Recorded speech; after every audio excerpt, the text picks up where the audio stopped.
The modern Holy Land is a place that feels the full weight of its history every single day.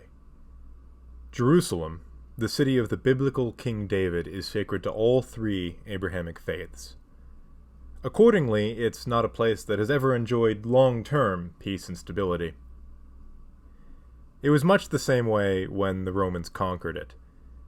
Back then, the Jews lived in the southern portion of the Levantine coast, in a region constituting most of modern-day Israel and Palestine. The Romans and the Jews never had what could be called a good relationship. The Jews didn't like the Romans ruling over them. They were heathens ruling over the Holy Land of their forefathers, and the Romans didn't like the Jews much either. They were rebellious and quarrelsome as subjects. Their religion featured several laws the Romans found silly at best and downright foolish at worst. And their monotheistic faith was an affront to the polytheistic Roman religion. They had been a particularly difficult group of people to conquer, and Judea remained a difficult province to control throughout Roman history. To make matters worse, they were an internally divided people. Some Jews worked with the Romans as client kings or as religious authorities to keep the rabble in line. Others, the Zealots, kept to the hills and the hinterlands and waged primitive guerrilla war against the Romans and against other Jews. In the midst of all of this, the Jewish concept of the Messiah, the one promised by God to fulfill the covenant with Abraham, enjoyed considerable attention. It also took on a militaristic role. Many Jews perceived the Messiah would be a great military leader who would restore their people to glory. But the man who is most often associated with the label Messiah today couldn't have been further from that. According to the Christians, in 1 AD, Anno Domini, the year of our Lord, a child called Jeshua was born in a manger among donkeys and sheep. Today, he's better known as Jesus of Nazareth, or Jesus Christ. Now, the figure of historical Jesus is a matter of some debate. But what we do know for sure is that this man from Galilee built up a following in the first century Holy Land, and that his followers took to his teachings and changed the world. Originally considered little more than a messianic sect of Judaism, Christianity began to grow following the crucifixion of Jesus, which was carried out by Roman soldiers at the behest of the Sanhedrin, the Jewish authorities in Jerusalem. The early church spread quickly throughout the Holy Land, gaining converts among Jews and Gentiles alike. In time, these Christians were rejected by their former co-religionists and by the Roman authorities. They became a persecuted minority, a religion relegated to the lowest rungs of Roman society, slaves, the poor, women, etc. But in spite of that, the new religion grew. It spread in the face of persecution, taking root in Anatolia, Greece, Egypt, and North Africa. By the 3rd century, the Christians had become a sizable minority in the Roman Empire. They had battled internally with schism and heresy, and externally against the authorities nearly everywhere they found themselves. But the worst was yet to come. Christians ran afoul of Diocletian's new Roman government, and he would usher in the most violent and widespread persecution of the Christians in Roman history. But in the end, he just made the nascent church stronger. When the empire fell into chaos once again after Diocletian's retirement, a champion of Christianity would emerge among the contenders to the throne. His name was Constantine. He would be Rome's first Christian emperor and change the landscape of Roman religion forever.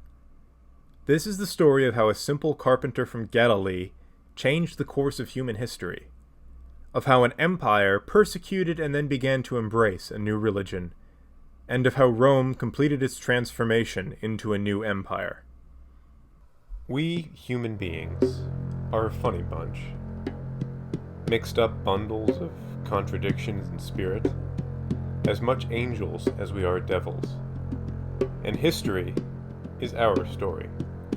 It's the million little epic tales, of which yours is a part. The actions of our ancestors echo in us. The good, the bad, and the in-between. The past may be a different country, and they may do things differently there. But it's a country we've all visited, through the same human drama that has been played out millions of times over thousands of years. And if we know where we've been, then maybe we'll be able to see where we're going.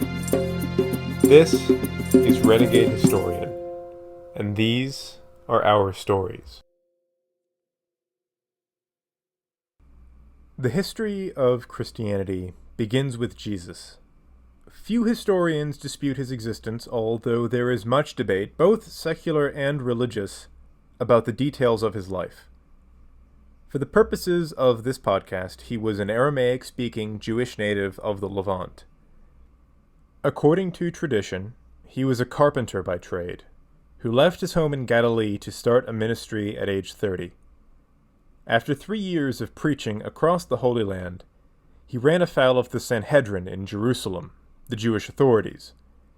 They whipped the population of Jerusalem into a frenzy and pressured the Romans into executing the Galilean. And in 33 AD, Jesus was crucified by the Romans outside of Jerusalem. Christians believe that 3 days later he rose from the dead, having suffered in hell for all the sins of mankind. His first followers, the apostles, all ethnic and religious Jews like him, left the Holy Land to spread Christianity to the whole world. As I mentioned a couple episodes ago, this new religion was rather popular among the poor and dispossessed in Roman society. The main draw was that Christianity held all human souls as equally important in the eyes of God. Jew, Gentile, slave, free, rich, poor, man, woman, all were welcome in the church, and in those early days, while only men could be priests, women had a critical role, but I'll get into that a bit later. Now, how did the Jews and the Romans react to the new religion? Well, at first the Jews didn't like it one bit, while the Romans really didn't care.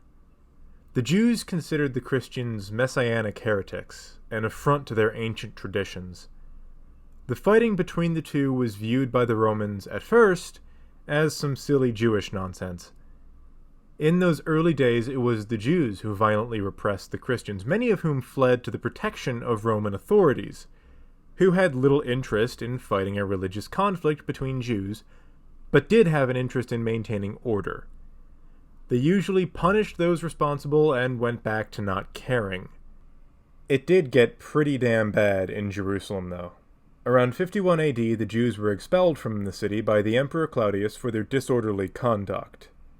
Though the emperor didn't go into specifics, both the Acts of the Apostles and the Roman historian Suetonius mention the expulsion, and Suetonius says it was due to the Christus, which most historians agree means the Christians. However, this situation would not last forever. It quickly became apparent as Christianity picked up more and more converts from among the Gentiles that this was much more than a rebellious sect of Judaism. Meanwhile, growing Jewish nationalism and violence against Roman authorities spurred many Christians to put as much distance between themselves and the Jews as possible. This was what made the Romans conscious of the fact that these Christians were decidedly not Jews. They represented a completely new religion, and that awareness kicked off centuries of persecution of the Christians by the Roman Empire. You see, if these Christians were no longer Jews, they were no longer exempt from the required pagan sacrifices demanded by the Roman government of its subjects and citizens. The Romans didn't like the Jews, but they had learned they would refuse paganism to the point of violence. It was futile to try and Romanize them. What's more, the Romans, as a culture, were very conservative and they respected old things. Judaism was one of the few forces the Romans encountered that was older than they were. So there was some begrudging acceptance there. Christianity was new, though. Religious upstarts that bothered the Romans both for their newness and the same staunch monotheism that the Romans already hated about Judaism. So when the Christians inevitably refused the demand to sacrifice to the gods, the Romans cracked down on them.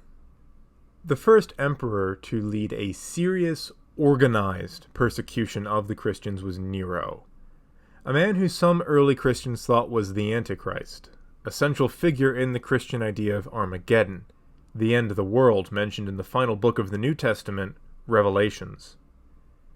An important thing to note is that many Christians in the early days of the church believed the end was nigh, that the second coming was going to be any day now. So apocalyptic beliefs were fairly common. Now, when Nero first took the throne, he wasn't all that bad. In fact, his early reforms were mostly laws to help the poor. But the longer he was in power, the more he was given over to ideas of his own grandeur, as well as his own lust and greed, and the Romans grew to hate him for it. The Christians enter this story on the night of June 18th, 64 AD, when a fire erupted in Rome that burned for 6 days and 7 nights, scorching 10 of Rome's 14 sections. Nero was miles away in his palace at Actium, and despite what you may have heard, he did not fiddle while Rome burned. No, he actually rushed to Rome as quickly as possible. He employed all his resources to fight the fire, and opened his palaces and gardens to those displaced by the blaze. But, because Nero was so hated at that point, a myth emerged, one that many still consider to be completely true. That Nero had started the fire himself so he could rebuild Rome as he desired. This has no basis in fact. In reality, all evidence points towards the fire being an accident at an olive oil warehouse. But everybody loves a good conspiracy theory, and people haven't actually changed all that much since the 1st century. Nero was desperate to nip that myth in the bud, and saw an opportunity in a group of people more hated by the Romans than he was himself: the Christians. Of the 4 sections of the city that were spared, 2 of them had large Christian and Jewish populations, so Nero put forth a conspiracy theory of his own, that the Christians had started the fire intentionally, and many believed it because they thought the Christians were weird at best and evil at worst. Though he doesn't go into much detail, Tacitus and other Roman writers speak of Christian abominations, and of their hatred of all mankind.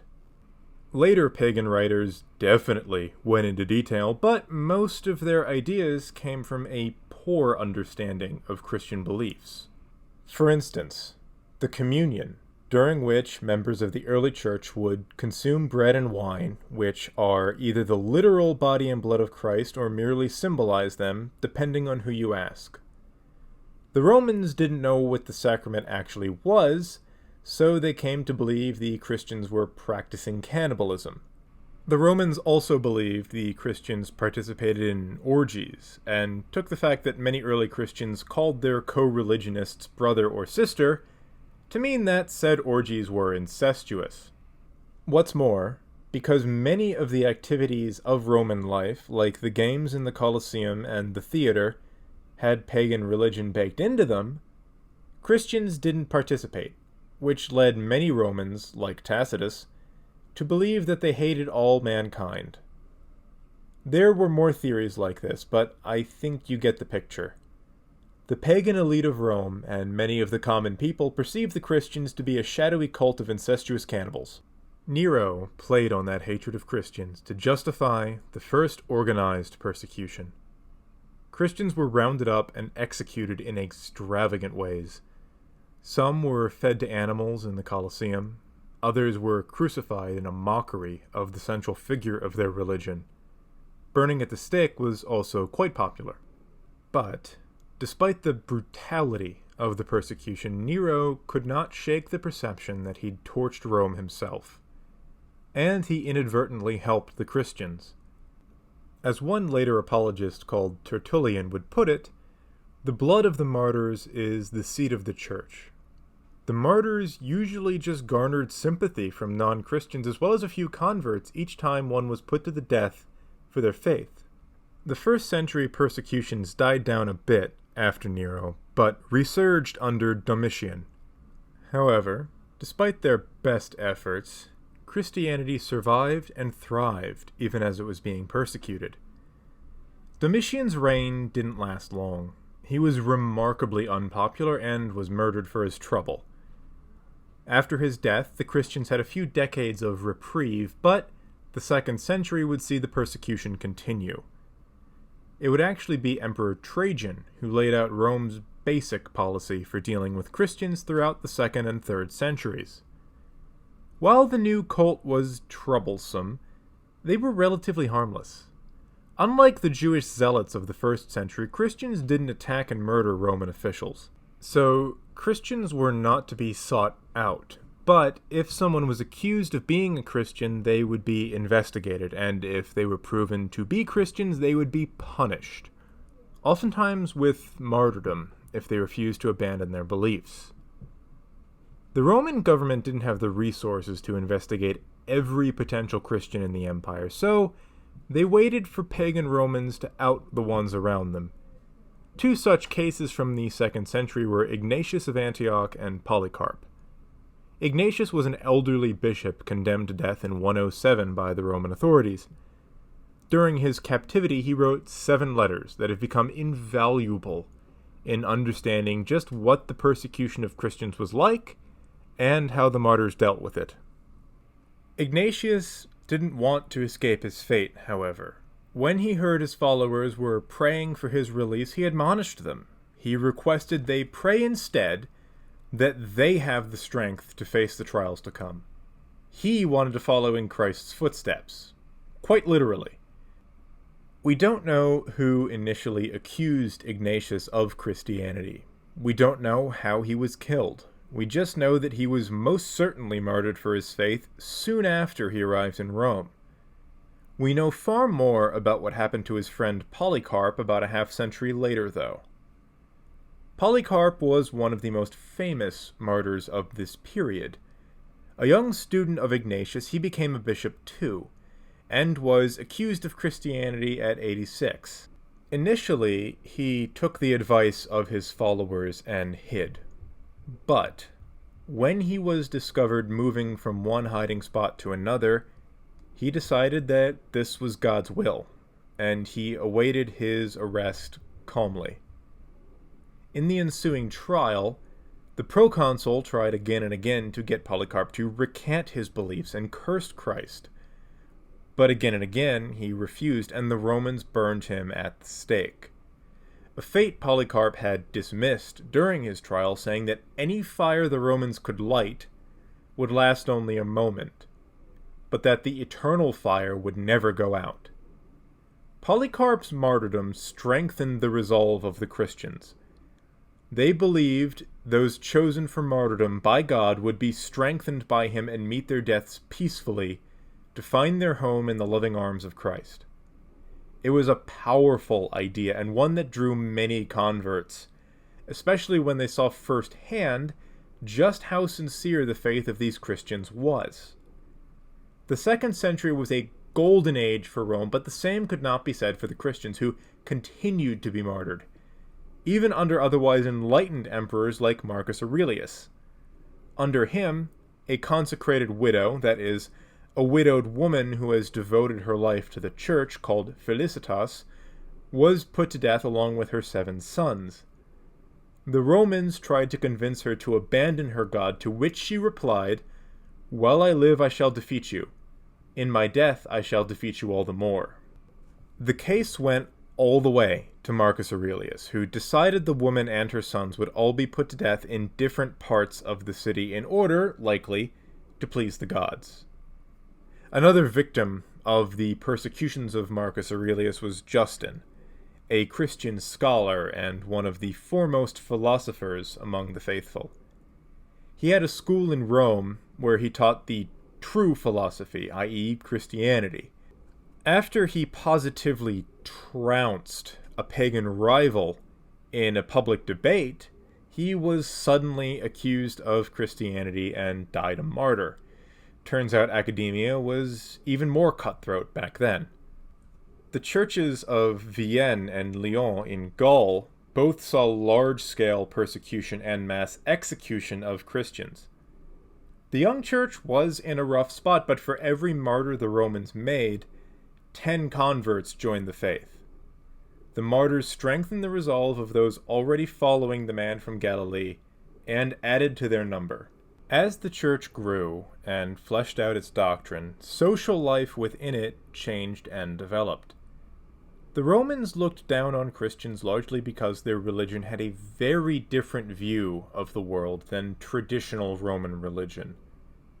The Roman elite thought these Christians were ignorant people whose lowbrow teaching took place in the low places of Roman society.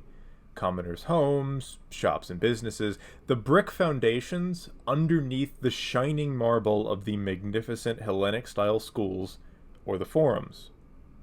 As I mentioned before, though, that wasn't entirely a wrong perception. Most Christians were indeed poor and dispossessed. That's who Jesus said to minister to, after all. The few well-educated Christians were oftentimes women. But regardless of their birth or station, all Christians gathered together for Mass. Unlike in the Jewish tradition, the men and women sat together and weren't separated by a screen. From the very beginning of the church, Mass was held on Sunday. While the exact doctrine of the Mass took a long time to figure out and standardize, the one common thread was the Eucharist. In the Catholic and Orthodox tradition, the Eucharist is a reenactment of the Last Supper, with the priest taking on the role of Christ, and the bread and wine literally becoming the body and blood of Jesus. Many modern Protestant churches hold that this is purely symbolic, but that was a much later development. These early Christians, as well as modern Catholic and Orthodox Christians, took the Eucharist quite literally. The purpose of the Mass wasn't then and isn't now to shame the congregation for their sins, but to celebrate the resurrection of Jesus and the salvation that was won for mankind through it. That's why the Eucharist is at the center of Mass. Jesus' passion, death, and resurrection is the whole reason for it. Early Masses were often held in the homes of Christians or at the grave sites of martyrs and great Christians of days gone by. The church calendar that organized these Masses was also very simple. A Mass every week, and then some fasting and penance times around Easter and other prominent holidays like Christmas, the origins of modern Lent and Advent. The earliest feast day celebrated by the Christians was on January 6th, the Epiphany, the day of Jesus' manifestation, which, in the Latin Church, now the Catholic Church, was gradually replaced by December 25th, modern Christmas. Baptism was the other major celebration in the Church, and it was usually done once a year, preferably in a river, but also done in baptistries. The neophytes, the initiates into the church, were given pure white robes after they were baptized. This was a mark of their new life in Christ, and following that, they joined the congregation for Eucharist for the very first time. Usually those baptized in the early church were adults. The infant baptism practiced by most Christian denominations today was a much later development. With a growing congregation, a developing doctrine, and a seemingly unending stream of converts, there was a need for a church hierarchy to manage the faith.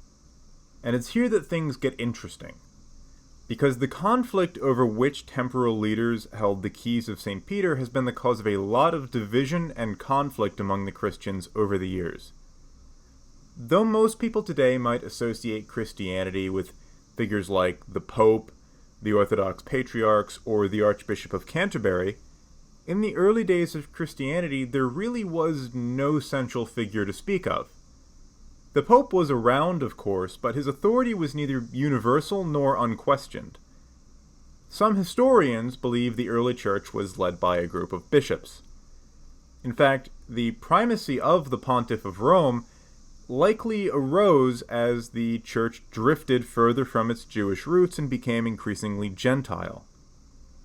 Different groups of people often had differences of opinion with missionaries, and this led to heresy and internal division. In an effort to avoid the church splintering into warring factions, the Pope gradually became more important as the successor of St. Peter.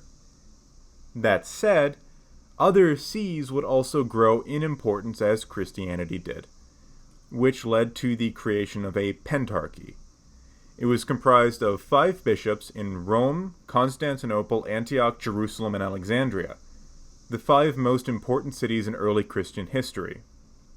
That system worked fine enough until the Muslim invasion conquered 3 of the 5 pentarchal sees. Only 2 were ever recovered for a time by the Christians, Antioch and Jerusalem, and today only Rome remains. I also have to mention the critical role women played in the early church. By the end of the 2nd century, official church leadership was entirely male. But before that, there were a handful of female deacons, as evidenced by Trajan putting 2 female ministers to death in the early 2nd century. But women were more commonly found among the ranks of the missionaries, and widows in particular became very important to the church. Early Christian communities took it upon themselves to care for the widows, the poor, and the sick among their number. The widows often became de facto administrators of the early church, as masses were often held in their houses. The main reason for this was that if a woman lost her husband and had to remarry, there was a good chance she wouldn't marry a Christian, and that any kids of that union wouldn't be Christian either. So when a woman lost her husband, the church community would take care of her, and in exchange, they often took on responsibilities. Over time, this concept fed into the development of female monasticism, modern nuns and sisters. Fun fact: though many use the term nun or sister interchangeably today, they are different vocations. A nun is the female equivalent of a monk. They take solemn vows, and they live a life of prayer and contemplation in a convent or monastery. For example, the Cistercian nuns, or the Trappist monks as a male equivalent of them. On the other hand, sisters are the female equivalent of brothers. They take simpler vows and live an active vocation that usually involves prayer or charity. They can often be found in education and health care. See the School Sisters of Notre Dame, or the Xaverian Brothers as a male equivalent of them. It's also worth mentioning that many of Christianity's early saints, martyrs, and missionaries were women. Saint Thecla was St. Paul's companion as he spread Christianity through the Roman Empire. Saints Priscilla and Felicity, who we'll be talking about shortly, were some of the most important martyrs of the early church. And the human figure closest to Christ was his mother Mary, who is revered across the various Christian denominations as one of the most important figures in Christianity. It was also largely through women that Christianity entered Rome's upper echelons. Many of the church's first noble members were women. It's common for many to think of Christianity as a very male-dominated religion, but women have always played an important role within it. Moving on, the centralization of the church wasn't the only thing that helped to unify Christianity, which had, by the 2nd and 3rd centuries, spread far from Palestine. Christians could be found in Anatolia, Egypt, Greece, Italy, the Maghreb, Hispania, and even the far-flung regions of Gaul and Britain.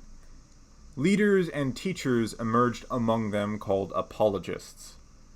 Many of these early academic Christians bear the honor of being called the Church Fathers. They're pretty unique among saints in that they're revered across pretty much the whole Christian world, regardless of denomination. Their philosophical and theological work created the bedrock of pretty much all Christian thought. Given the perception many Romans had of the Christians as perverted cannibals, and that Christians relied on the goodwill of their neighbors to fly under the radar of Roman officials, it was vital for the church to explain its views and practices, and present the religion in the best possible light. And the apologists did just that, explaining Christianity, hammering out its theology, and developing the philosophical logic underpinning the entire intellectual history of Christianity. The apologists of the early church, like St. Clement of Alexandria, Tertullian of Carthage, even though he later became a part of the Montantist heresy, and St. Origen of Alexandria, are all prime examples. These are the men that later theologians like St. Thomas Aquinas drew from. They battled against the earliest heresies within Christianity. Well, except for Tertullian, who actually joined one of those heresies. As I mentioned, the early church was very decentralized. It was no wonder that heretical offshoots of the church cropped up frequently. It was up to the apologists to show why they were wrong and to preserve the unity of the church. The bishops and deacons, an early precursor to the modern priesthood, did their best, but they weren't all philosophers or metaphysicians. Many lacked the academic chops to deconstruct the heresies, to show why they are illogical or just flat out wrong, and to lay out the correct thought or orthodoxy. Thing is, many of the apologists were lay people, not affiliated with the clergy at all, just clever, everyday Christians, often from the ranks of Rome's blue bloods. I could honestly do a full episode just on the various Christian heresies, but they can be difficult to understand if you don't have a solid grounding in Christian theology for one of the three mainstream, broad branches of Christianity. That said, the big divide is between the Catholics and Orthodox on one side and the Protestants on the other. Despite their long-standing divide, the Catholics and the Orthodox agree on far more major issues than they disagree. Protestantism and all its various subdivisions and churches marks a significant departure from the two older branches of the religion, but there's also the Armenian Apostolic Church, the Coptic Church, and the smaller Nestorian Church, among others.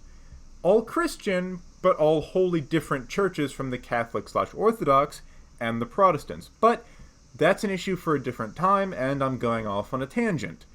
12 years of Catholic school, what can I say? Anyway, back to the persecutions.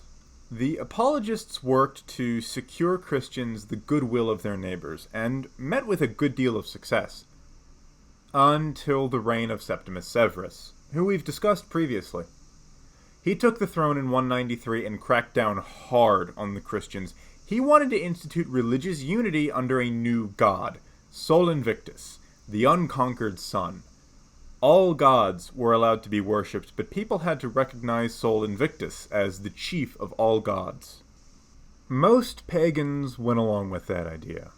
Adding or subtracting gods from their pantheons was nothing new at all, but the Jews and the Christians were staunch monotheists and refused. And both religions were seeing large waves of conversion, threatening Septimus Severus's religious unity. The emperor decided that the solution was prohibiting conversion to both religions under penalty of death. When Septimus Severus's edict was passed in 202, a new wave of persecutions swept through the empire. Many Christians were turned in and martyred for their faith. At this point, they were far more common within Roman territory than Jews, who were largely localized to Judea. Christians could be found in large numbers in several urban centers throughout the empire. The most famous martyrs from this persecution were St. Felicity and St. Perpetua, both teenagers at the time.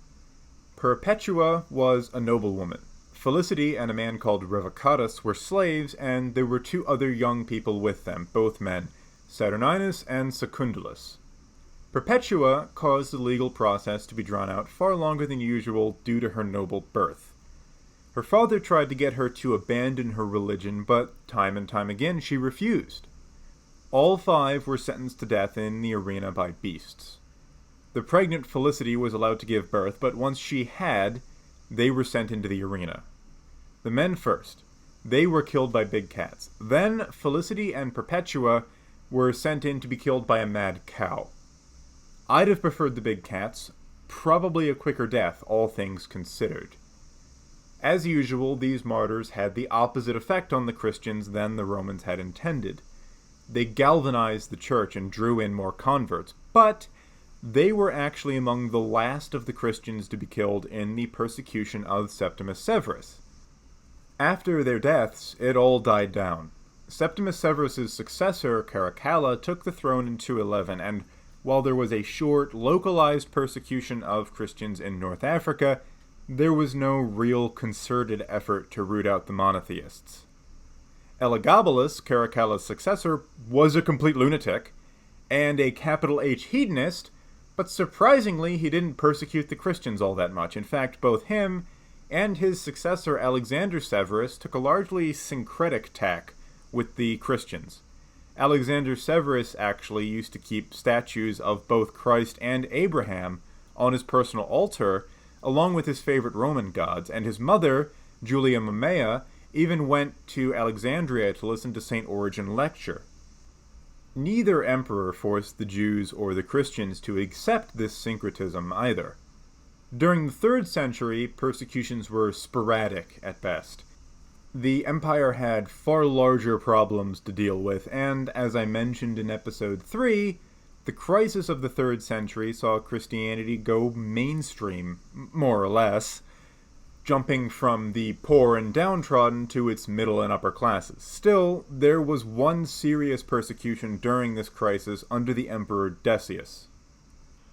Decius was an old-school Roman. He wanted to restore the empire's past glory, and he believed the cause of Rome's trouble was the spread of these new religions and the abandonment of the old gods. Unlike his predecessors, though, Decius wanted to make apostates, not martyrs. His edict is lost, but we do know what it demanded. He made worship and sacrifice to the old gods mandatory across the empire. Those who sacrificed were given documents attesting to that fact. Those who didn't would be punished severely. Some Christians complied with the Roman order. Some obtained forgeries, but most decided to stand firm and tell the Roman authorities to shove it.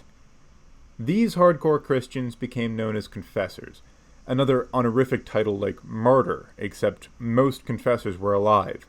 They were people who were taken and tortured by Decius's men, but refused to abandon their faith.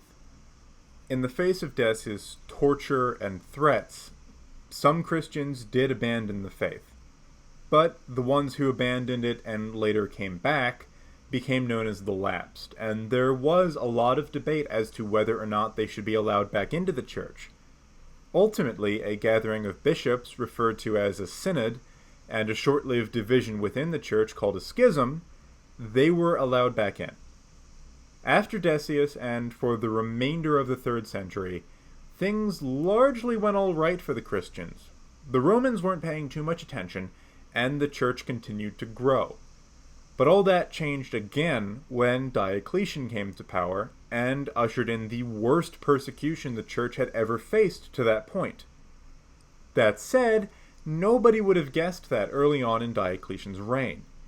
He really didn't care about the Christians one way or the other, and what's more, his wife Prisca and his daughter Valeria both had Christian sympathies. Of the men who comprised the Tetrarchy, only Diocletian's Caesar, Galerius, had ill will towards them. That was until Diocletian began fearing a religious split within the army. Despite the fact that the church officially discouraged Christians from being soldiers, there was no real consensus among church officials regarding military service. So there were a large number of Christians in the legions. Galerius viewed the dislike of military service among the Christians as a huge threat, and in 295, the purges started. Large numbers of Christians were killed either for refusing military service or for trying to leave the army. Galerius was also concerned that Christians in the army would disobey orders. He convinced the emperor to purge all Christians from the ranks of the military. There were many attempts to get Christian soldiers to deny their faith, but most refused. Many men of the army of the Danube, the army under Galerius's personal command, were killed as a result. The Caesar convinced Diocletian to crack down harder on the Christians in 303, and he issued a new edict designed to take those Christians out of positions of power across the empire. In addition, all Christian buildings and books were to be destroyed. And that's how it started. But soon, Christians who refused these orders were killed.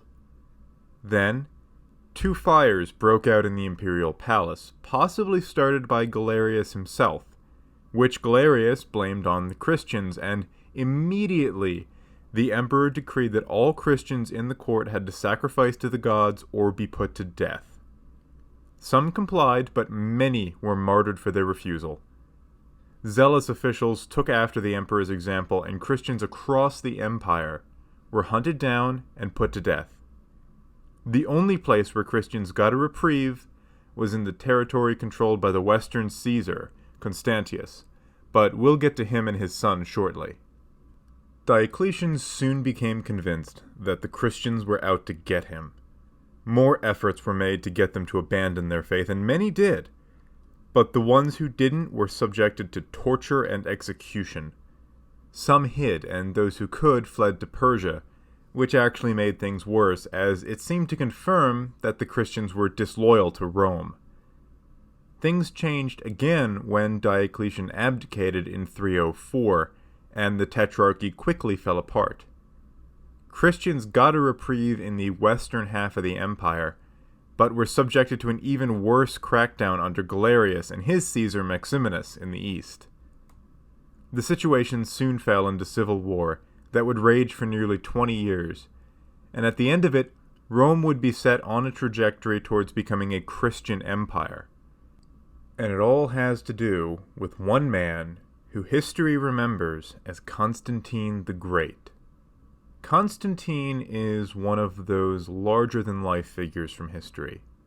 His legacy is still very much with us today. Catholics around the world speak the Nicene Creed every Sunday, and that was his doing. Constantine is likely the reason Rome became Christian. Not only did he legalize the religion, he also adopted it himself, albeit on his deathbed, becoming technically Rome's first Christian emperor. And any conversation about Constantine has to include Constantinople, modern Istanbul, the city that bore his name and served as the capital of the Eastern Roman Empire and Orthodox Christianity until 1453. But, despite his historical stature, Constantine came from humble beginnings. He was born in Naissus, modern-day Nis, Serbia, in late February 273. His mother Helena was the daughter of a hotel owner in northern Anatolia. His father Constantius was a junior officer in the Roman army. The two met while Constantius was on campaign, fell in love, and soon married. Luckily for Constantine, his father was one hell of a soldier. By the time the boy was 10, Constantius had risen rapidly through the ranks to become a provincial governor. He poured his newfound resources into his son, giving him an education that he himself never had. Latin and Greek literature, languages, philosophy, and martial skill. Constantine had a similar military aptitude to his father, and was accordingly trained to follow in his footsteps as a soldier. But Constantine got a reminder that marriages in the ancient world were not often for love, and that his parents were the exception, not the rule, when his father divorced his mother to marry the daughter of Augustus Maximian. It was all politics.